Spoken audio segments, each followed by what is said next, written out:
سلام دوستان. بعد از اون که شیخ فری قفل فکشو باز کرد و به جونورای انتظامی گفت کاری به دین ملت نداشته باشید، تو نظام ولایت قشقرقی برپا شد که نگو و نپرس.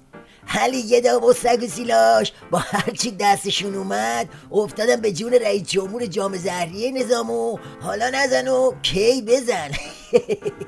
هم دایناسورای قوم اومدن وسط، هم سرکرده سپاه، هم سرماموت خبرگان یعنی یزدی. فرق بارای بانده علیگدا هم که دیگه نگو، درازش کردن. از دیدگاه علاقمندان به انقلاب اسلامی در ایران و سراسر نقاط جهان، دولت 11 قدری ناامید کننده به نظر می رسد.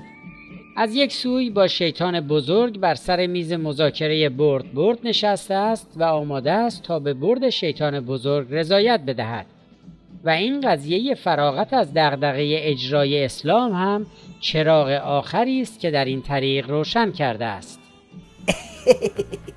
حالا ببینید توی این نظام لعنتی چه خبره که بعد از این همه گرم به باند خامنه بازم شیخ فری اومد وسط معرکه و همون حرفای قبلی رو با سیرداغ پیازداغ اضافه تکرار کرد.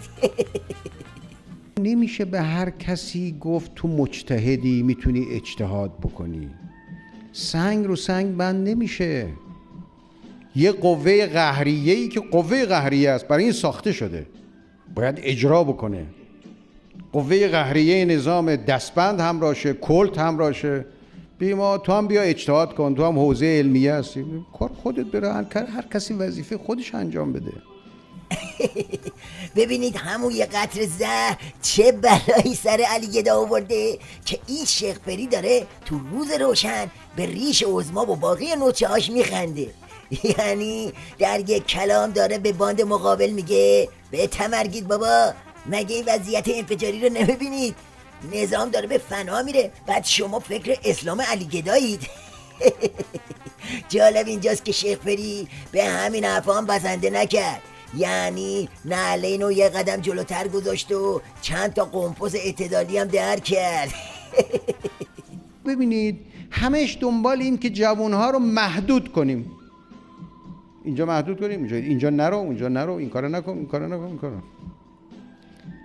خیلی خوب، گاهی وقتا محدودیت شاید چاره ای نیست، لازمه، اما بالاتر از مسئله محدودیت مسون کردن این هنره. محدود کردن که هنر نیست، میگه خود نرو دیگه، یه نس. مسون کردن هنره. قربون عمه جانت بری با این هنرت. میگه محدود کردن کمه، جواب نداره، کفاف نمیده، میگه باید مسونم بکنیم. حالا مسون کردن یعنی چی؟ یعنی مغزارم باید قفل زد، یعنی باید همه جا رو بتونه کشید. اما این مارمولک امامه دار همینو یه جوری میگه که هر کی نشناسدش فکر میکنه به مسئولیت میخواد به جوونا آزادی بده.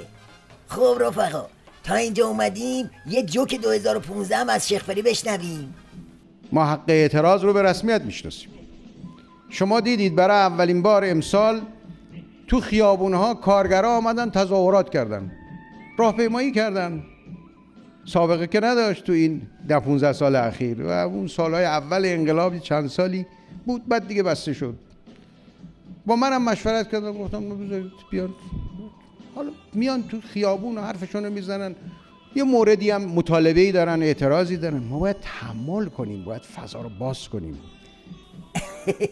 یعنی اینجا اونجاییه که باید به جای موشکافی بزنی همچی دک و دنده این شیخ فری رو در و داغون کنی. این یکی تو شیادی با خودش هم مسابقه گذاشته.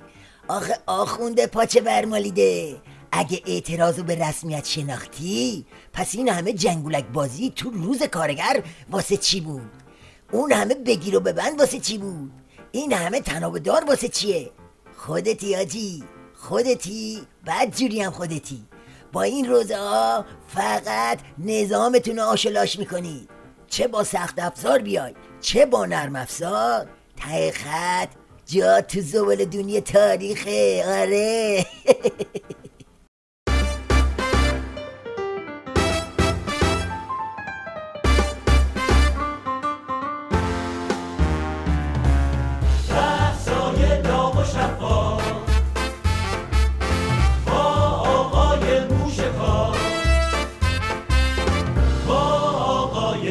شکار